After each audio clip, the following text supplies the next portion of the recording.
nyaman, dan damai. Nah, jadi betul yang anak ibu semua katakan bahwa amanah itu secara sederhana adalah sifat yang dapat dipercaya, yaitu kemampuan seseorang dalam menjaga dan melaksanakan sesuatu yang dititipkan kepadanya dengan penuh tanggung jawab. Nah, anak-anak ibu semua di sini pernah menjalankan amanah? Pernah.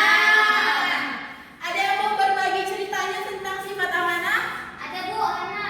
Ya, silakan maju ke depan.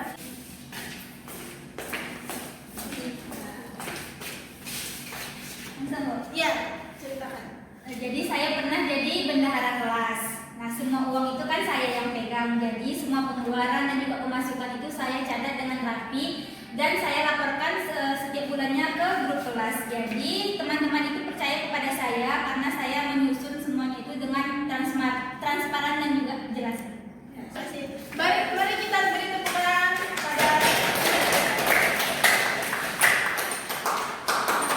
Nah, tadi yang sudah Natsan ceritakan itu termasuk dalam bagian amanah. Jadi amanah itu terbagi menjadi 3 cakupan. Yang pertama itu amanah kepada Allah Subhanahu wa Ta'ala.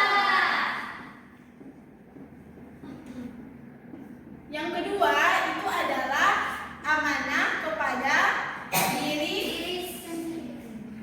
Kepada siapa? Amanah Kepada diri sendiri. Ya Bu, tadi. Yang ketiga adalah amanah kepada Orang lain.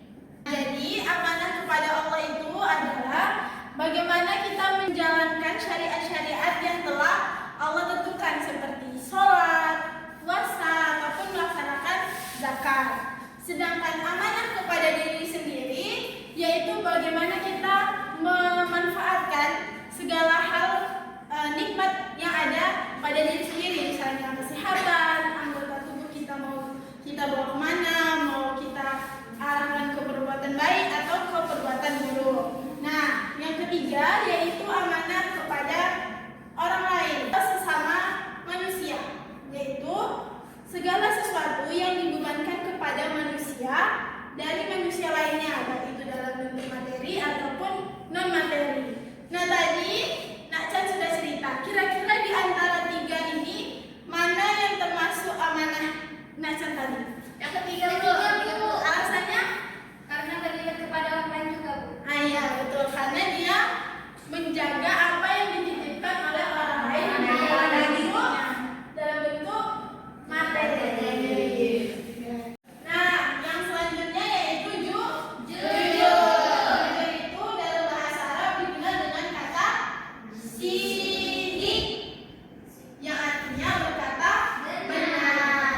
Jadi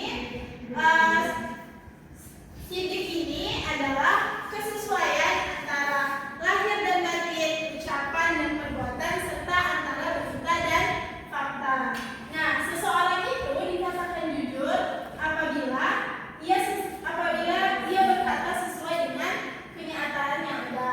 Nah, jadi anak-anak ibu pernah dengar gak kisah cerita tentang Nabi yang meletakkan Hajar Aswad? Pernah Bu? Arif tahu ceritanya? Iya Bu. Boleh diceritakan ceritanya? Nah Bu, pas waktu masa ketika Ka'bah ini Bu direnovasi akibat banjir. Nah, para kabilah ini kan Bu berselisih tentang siapa yang berhak itu meletakkan kembali Hajar Aswad. Nah, mereka sepakat bahwa orang yang pertama yang datang ke Masjidil Haram keesokan pagi akan menjadi penentunya. Nah, orang itu adalah Nabi Muhammad SAW yang saat itu berusia 35 tahun dan dikenal jujur Bu. Nah, beliau tuh meminta kain meletakkan Hajar Aswad di atasnya dan mengajak para pemimpin kabilah itu memegang setiap ujung